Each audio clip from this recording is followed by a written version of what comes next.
Continuando então com a embriologia, vamos falar do desenvolvimento, os tipos de blástula.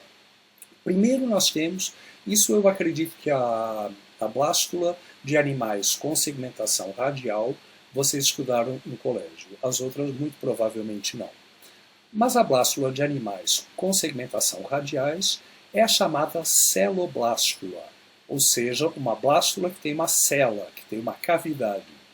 E essa cavidade fica aqui no centro.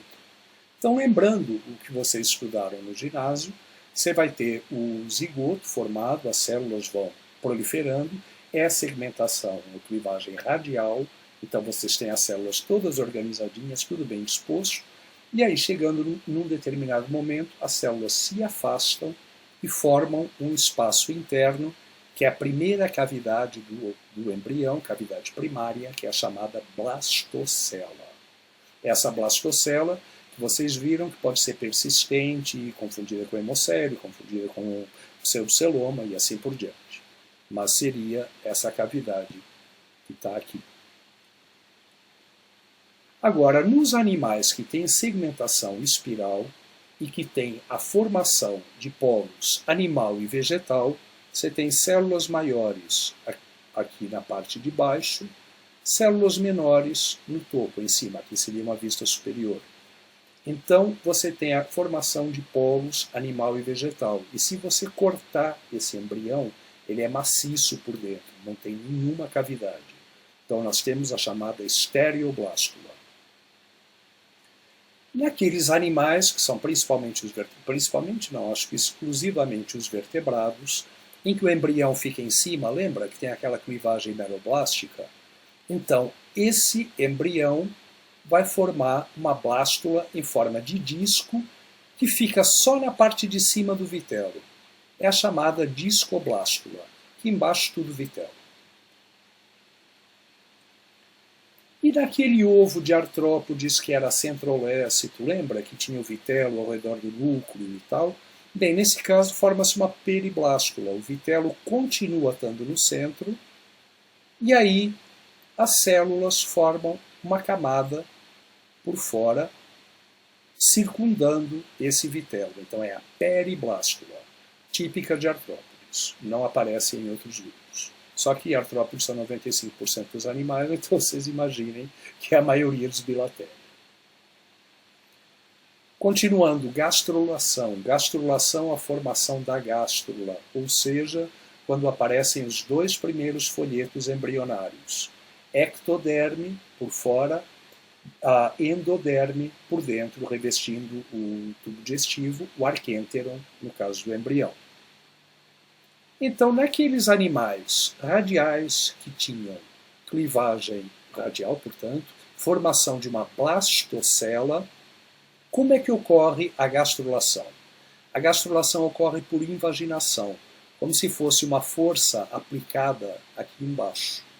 Essa força promove um dobramento dessas células para dentro do interior da blastocela, cobrindo a blastocela, substituindo-a e, ou pelo menos diminuindo em grande parte. Aí nós temos a formação de um folheto por fora, que é a ectoderme, outro folheto por dentro, que é a endoderme, entre elas ainda o que sobrou da blastocela, e aqui dentro, revestido só de endoderme, nós temos o arquênteron, o intestino primitivo.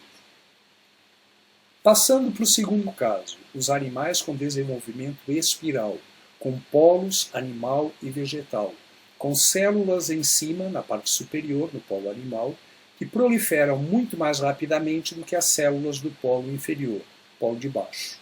Então o que vai acontecer? Essas células proliferam mais rápido e elas começam a migrar para baixo, começam a cobrir aqueles macrômeros. E eles vão cobrindo os macrômeros quase completamente, deixando apenas um pequeno orifício, que vai ser o blastóporo. O blastóporo, no caso dessa, é a abertura do arquênteron para o meio externo. Aqui, nós ainda não temos um arquênteron formado. O blastóporo vai estar aqui. Essa camada por fora de células, que correspondem àqueles micrômeros que proliferaram super rápido e cobriram, isso vai ser a ectoderme. E no caso da endoderme, vão ser as células que vão estar aqui por dentro, são aquelas que contêm o vitelo, são aquelas células, então, que corresponderiam ao antigo polo vegetal. Um terceiro tipo é por ingressão. Temos uma blastocela, e essa blastocela começa a ser obliterada, e às vezes é completamente fechada, por células que proliferam dessa parede. As células simplesmente proliferam e vão invadindo, até ocupar completamente o espaço. Aí a camada externa é a ectoderme, a camada interna é a endoderme. No caso daquele embrião, principalmente de vertebrados, ou exclusivamente vertebrados, que eu falei que sofre divisões meroblásticas, não completas, portanto, dada a imensa quantidade de vitelo embaixo, forma-se uma discoblástula só no topo do embrião, uma camada superficial em disco. Como é que vai haver, então, como é que vai ocorrer a gastrulação nesses animais? Vai haver uma involução, uma dobra. As células proliferam e começam a ir para dentro, atravessando aqui essa imensa massa de vitelo, formando uma camada contínua. E aí, a camada externa é a ectoderme e a camada interna é a endoderme. Então nós temos, na gastrulação, a formação dos dois primeiros folhetos embrionários. Ainda há mais um tipo, que é delaminação, e essa delaminação ocorre uma divisão sincrônica, coordenada de todas as células da parede. Todas se dividem simultaneamente, formando uma segunda camada de células. E essa segunda camada de células vai estar em contato com o vitelo, que está aqui no centro. Então a camada externa é a ectoderme, a camada interna é a endoderme, e lá por dentro nós temos o arquênter. Aí eu coloco para vocês a cruz de anelídeos e a cruz de moluscos. Isso é mais a título de curiosidade. Hoje isso não tem muito sentido.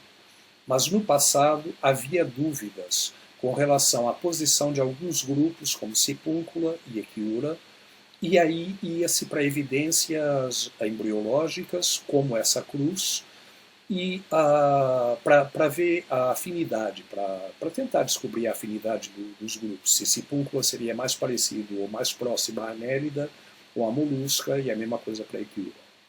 Disse que isso não tem mais sentido hoje, porque nem Sipúncula nem Echiura são considerados filos válidos hoje, apesar de ainda haver alguma discussão, mas ambos são colocados dentro de anelídeos, os dois. Nenhum foi para moluscos, foram os dois para anelídeos. Mas vocês ainda encontram menção a essa cruz em muitos livros de zoologia, então vale a pena a gente dizer o que é.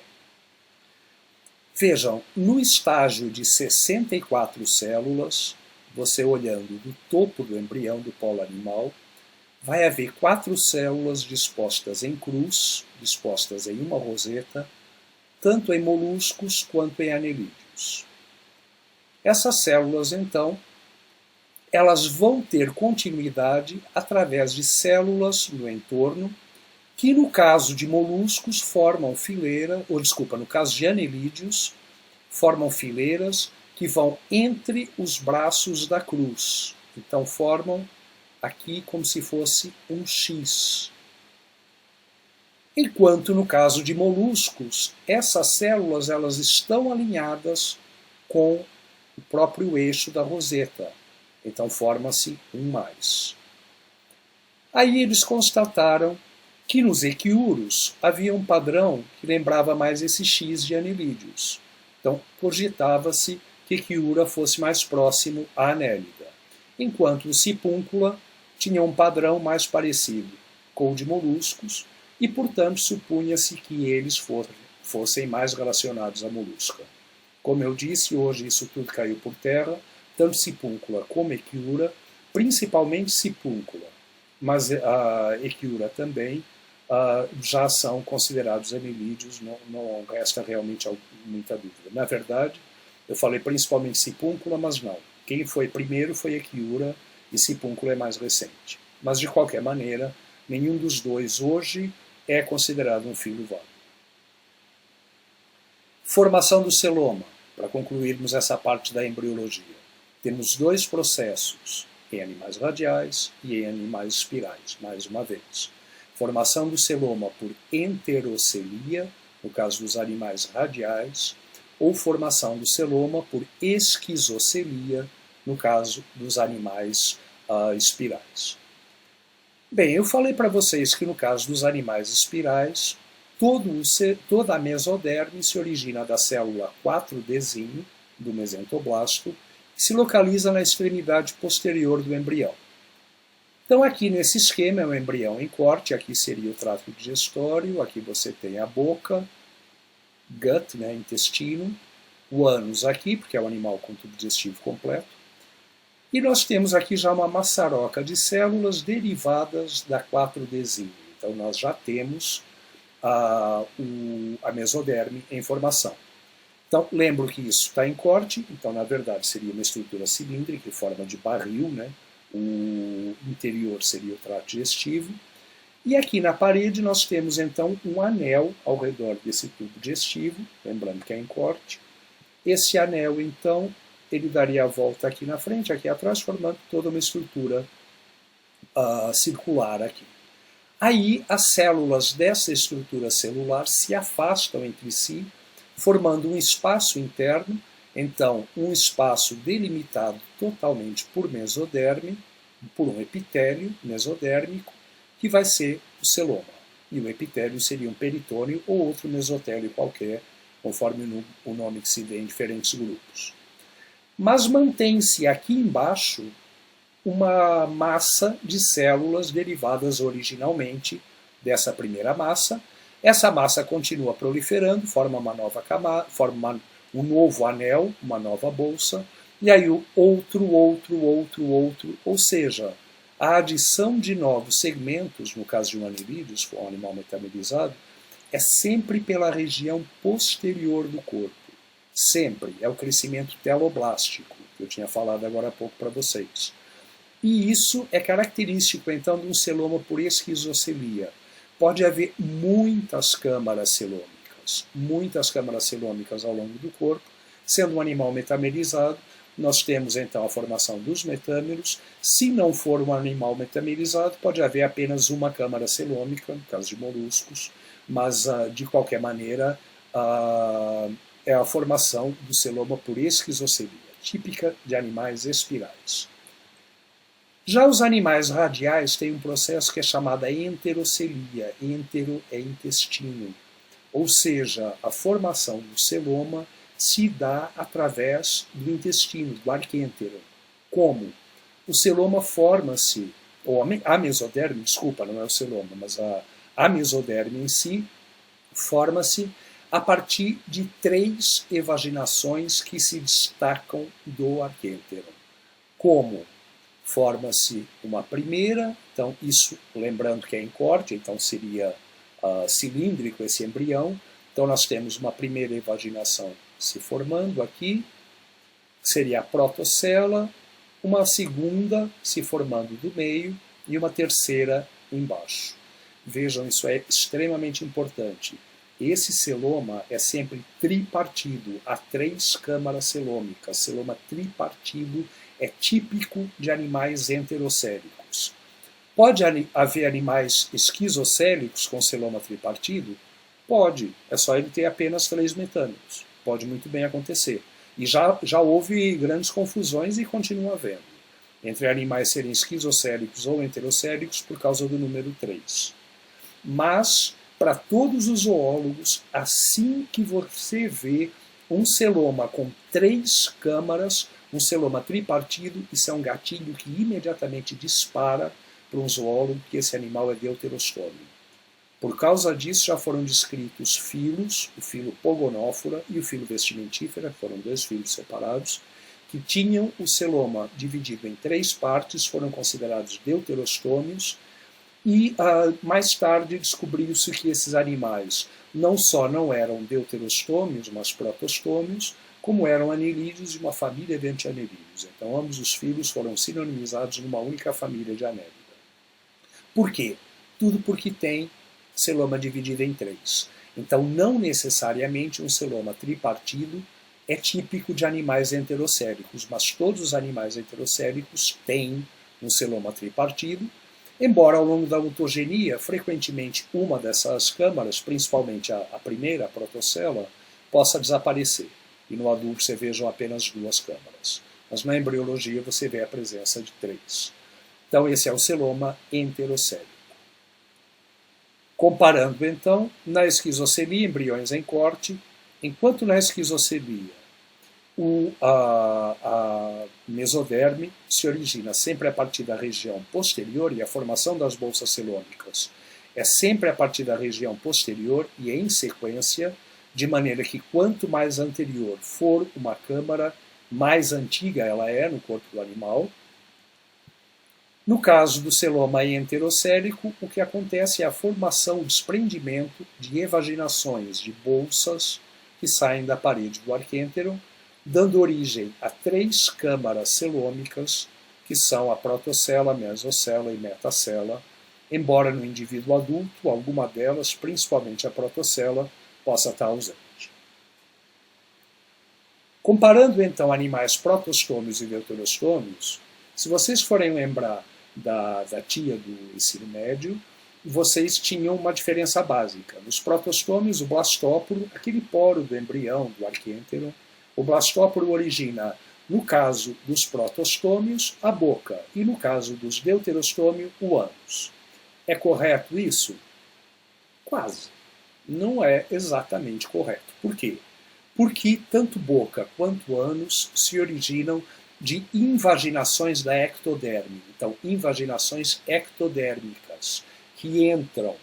A boca em si é um estomodeu, estoma de boca, e o ânus é uma invaginação chamada de proctodeu. Agora, procto-ânus. Agora, ao longo do trato digestório, é tudo principalmente endoderme, tirando estomodeu e proctodeu. E aí nós temos o fim, a extremidade da endoderme mais virada para a região anterior, seria a boca. No caso dos protostômios, é originada pelo blastóporo, enquanto no caso dos deuterostômios, a região originada pelo blastóporo é do outro lado, é a extremidade posterior, é o ânus, enquanto a boca é um estomodeu de origem ectodérmica.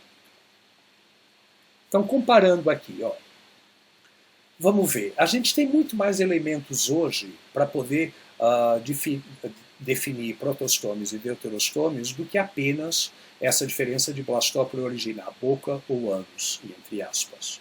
Então, hoje nós temos muito mais elementos e podemos fazer, então, uma comparação muito mais efetiva.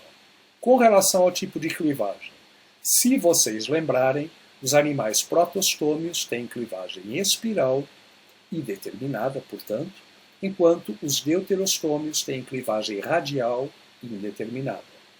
A blástula, protostômios têm estereoblástula, enquanto deuterostômios têm uma celoblástula. Olha, isso é tudo muitíssimo generalizado, há imensas exceções a isso. Mas, via de regra, podemos generalizar assim. A origem da mesoderme, no caso dos protostômios, é por esquizocelia, ou é o mesentoblasto, enquanto, no caso dos deuterostômios, vai ser a partir da endoderme, um processo chamado enterocelia, onde se desprendem 3 bolsas da parede do arquêntero, e essas vão dar origem a toda a mesoderme e ao celoma. Então, o celoma em si, nos protostômios, é esquizocelia, nos deuterostômios, enterocelia. Destino do blastóporo. Então, no caso dos animais protostômios, ele dá a boca, e nos deuterostômios dá o ânus, repito, ambos entre aspas, porque tanto boca verdadeira quanto ânus verdadeiro são invaginações ectodérmicas, um proctodeu, no caso do ânus, um estomodeu, no caso da boca. Mas a endoderme, a extremidade dela mais virada em direção anterior, no caso dos protostômios, dá origem ao ânus, no caso dos deuterostômios, é anterior. No caso dos protostômios, dá origem ao ânus, no caso dos deuterostômios, forma a boca, enquanto a extremidade posterior da endoderme No caso dos protostômios, forma a boca, e no caso dos deuterostômios, forma o ânus. E representantes. Protostômios, temos os plateumintes, exceto, obviamente, pelos celomas, já que eles são acelomados. Temos os lofoforados, que é um grupo que eu vou dar para vocês. Nemértia, que é um grupo de animais que tem a larva trocófora, junto com moluscos e anelídeos, também serei eu a dar para vocês. E temos aqui também artrópodes. Deuterostômios. Temos Ketognata, embora isso seja ainda muito discutível, vocês vão ver que tem até filogenias no final que colocam Ketognata como um grupo de protostômios. Equinodermata, Hemicordata e Chordata, aí não tem dúvida, são todos animais deuterostômios. Então, recapitulando isso, fazendo uma pequena síntese extremamente generalizada e cheia de exceções. Mas o que a gente pode dizer? Que um ovo isolécito, ou seja, um ovo com uma quantidade de vitelo igualmente distribuída e pouco vitelo, que não atrapalha as divisões celulares, sofre uma clivagem radial holoblástica completa, forma uma celoblástula, ou seja, uma blástula com uma blastocela internamente. Esta, por invaginação, forma o arquênteron, então forma uma celogástrula, que ainda vai ter um resquício de cavidade no que sobrou da blastocela. E nesses animais, o celoma se forma por enterocelia. Estamos falando, portanto, de animais radiais e deuterostômios. Um ovo isolécito, com clivagem radial holoblástica também. Então, por enquanto, tudo igual. Forma uma celoblástula. E essa celoblástula, por ingressão, vai dar origem à endoderme. Lembrem, a ingressão.